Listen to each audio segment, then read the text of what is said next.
Olá a todos e todas, dando continuidade ao modelo quântico, veremos neste vídeo algumas propriedades ondulatórias do elétron. O que acontece em relação ao efeito fotoelétrico? O efeito fotoelétrico consiste na ejeção de elétrons da superfície de algum material iluminado que é exposta a uma fonte luminosa de certa frequência. O efeito fotoelétrico foi explicado por Albert Einstein e é mundialmente utilizado para a produção de energia elétrica por meio da energia solar. O efeito fotoelétrico é um fenômeno de origem quântica que consiste na emissão de elétrons por algum material que é iluminado por radiações eletromagnéticas de frequências específicas. Os elétrons emitidos por esses materiais são chamados de fotoelétrons. O efeito fotoelétrico foi descoberto em 1886 pelo físico alemão Hertz. Na ocasião, Hertz percebeu que a incidência da luz ultravioleta em chapas metálicas auxiliava a produção de faíscas. A explicação teórica para o efeito fotoelétrico, entretanto, só foi apresentada por Einstein em 1905. A dúvida que existia na época estava relacionada com a energia cinética dos elétrons que eram ejetados do metal. Essa grandeza não dependia da intensidade da luz incidente.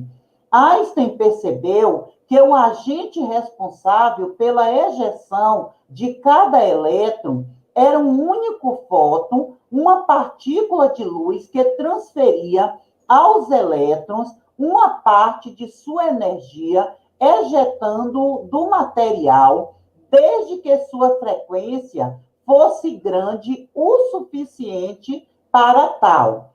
Para tanto, Einstein muniu-se das ideias do alemão Planck. Planck afirmava que a luz irradiava por um corpo negro que era quantizada, isto é, apresentava um valor mínimo de energia, como em pequenos pacotes. Einstein ampliou a ideia para todas as ondas eletromagnéticas e conseguiu resolver o problema do efeito fotoelétrico. Einstein e Planck receberam mais tarde o Prêmio Nobel de Física por suas descobertas relacionadas à quantização da luz. E aqui nós podemos observar o modelo segundo o qual Einstein, explicou, usou o efeito fotoelétrico para demonstrar que a luz, geralmente imaginada como tendo propriedades de onda, pode também ter propriedades de partículas. De Broglie propôs que um elétron livre de massa, m, que se move com velocidade v, tem um comprimento de onda associado, dado pela seguinte equação. Então, comprimento de onda é igual a H sobre mv. O momento mv é uma propriedade de partícula, enquanto lambda, comprimento de onda, é uma propriedade ondulatória.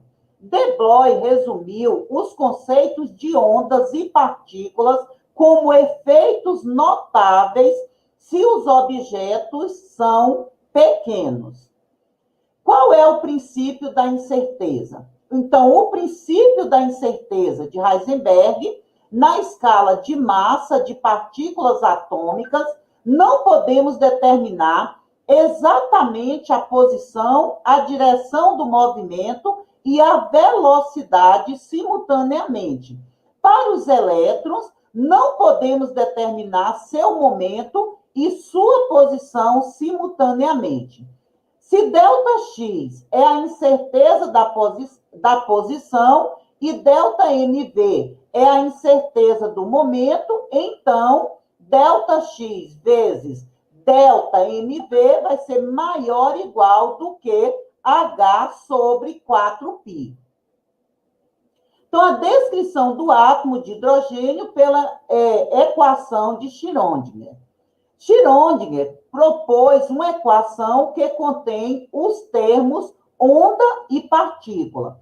A resolução da equação leva às funções de onda. A função de onda fornece o contorno do orbital eletrônico e o quadrado da função de onda fornece a probabilidade de se encontrar o elétron, isto é, dá a densidade eletrônica para o átomo.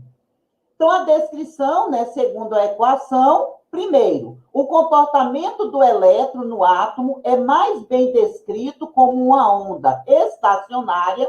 Somente determinadas funções de onda são permitidas para o elétron no átomo. Segundo, cada função de onda é associada com o valor permitido de energia para o elétron. Decorre de 1 e 2, ou seja, dos pontos 1 e 2, primeiro e segundo, que a energia do elétron no átomo é quantizada. E quarto, o quadrado da função de onda está relacionado com a probabilidade de encontrar o elétron dentro de uma determinada região do espaço, que é a densidade eletrônica. Quinto, a região do espaço em que há a probabilidade de encontrar um elétron de determinada energia é o orbital.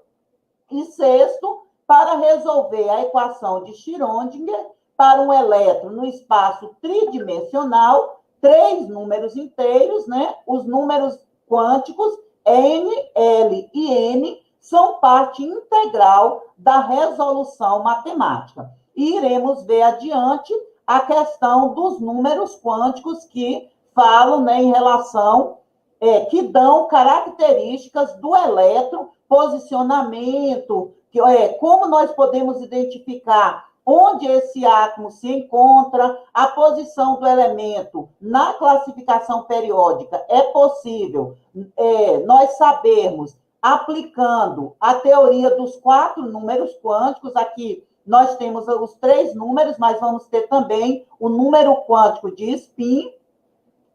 E o número quântico principal vai nos informar qual o nível, ou seja, a camada que este elemento químico se encontra.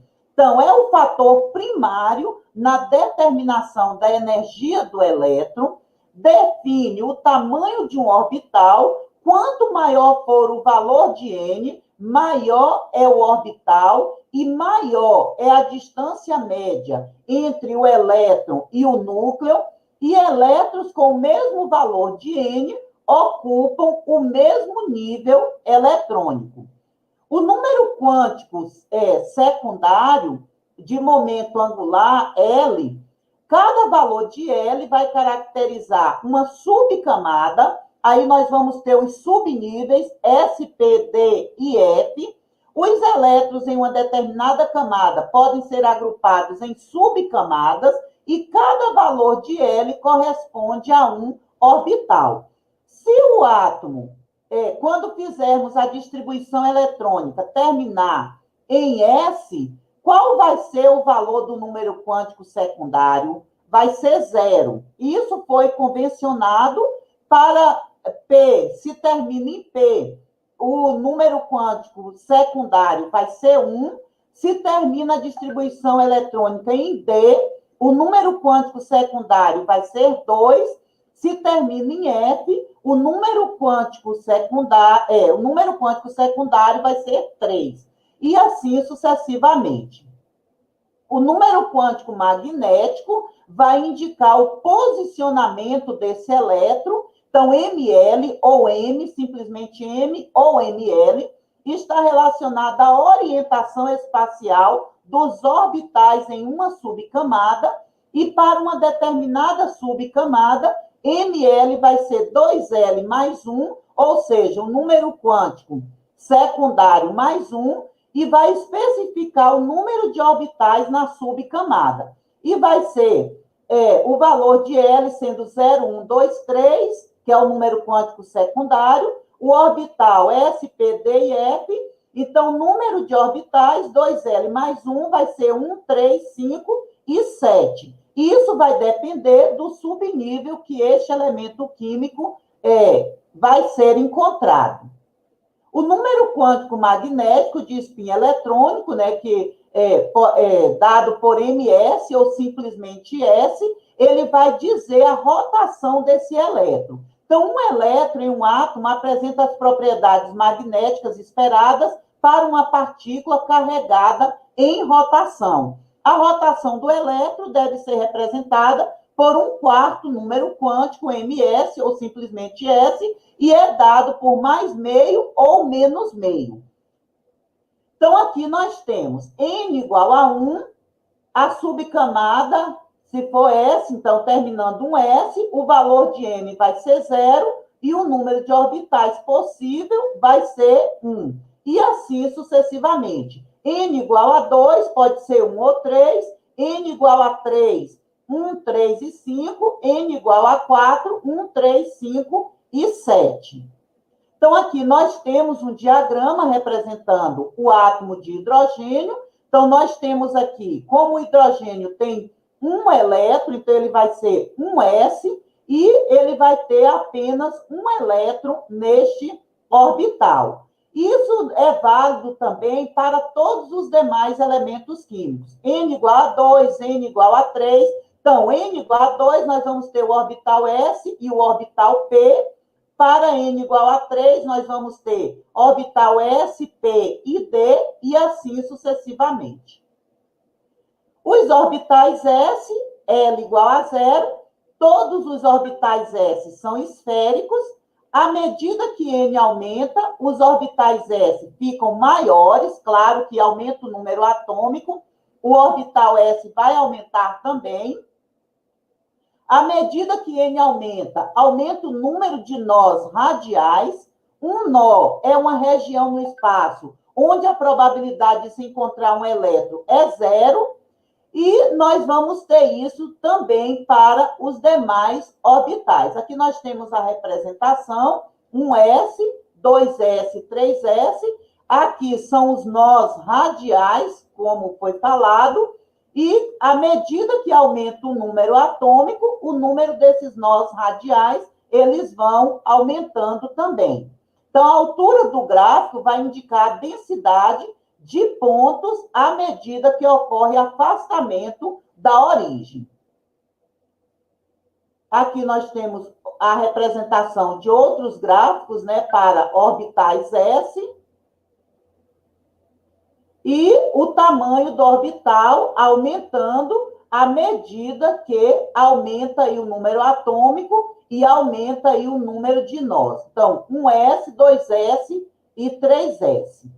O formato dos orbitais atômicos, no caso aí o orbital P, existem 3 orbitais P, Px, Py e Pz.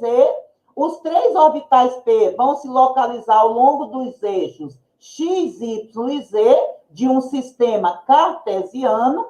As letras correspondem aos valores permitidos de M, menos 1, 0 e mais 1. Então, para cada orbital, né, já que nós temos aí 3 orbitais, os orbitais têm a forma de halteres, e à medida que N aumenta, os orbitais P ficam maiores também, assim como os orbitais S, e todos os orbitais P têm um plano nodal que passa no núcleo. Então, aqui nós temos, né, o eixo X, Y e Z, o formato do orbital P como halteres, e isso a representação em cada eixo.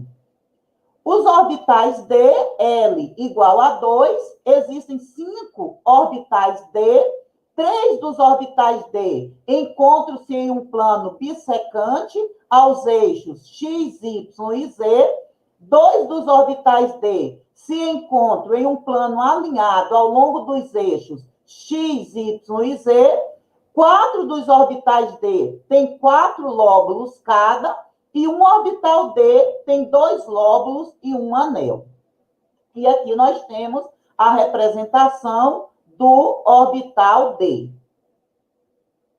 E o paramagnetismo vai estar relacionado com a posição desses elétrons nos orbitais. Se nós temos aqui apenas, nós vamos considerar setinha para cima, o spin mais meio e seta para baixo, que é o segundo elétron a ocupar o orbital. Nós vamos ter aí o diamagnetismo, né? Quando temos esses 2 elétrons no orbital. Então, setinha para cima mais meio, setinha para baixo menos meio, aí vai ser o spin. E quando nós temos elétrons apenas com spin positivo mais meio, ou seja, apenas um elétron em cada orbital, nós vamos dizer que ocorre o paramagnetismo. Quando está completo, nós vamos dizer que ocorreu o diamagnetismo. No próximo vídeo, nós daremos continuidade ao modelo quântico.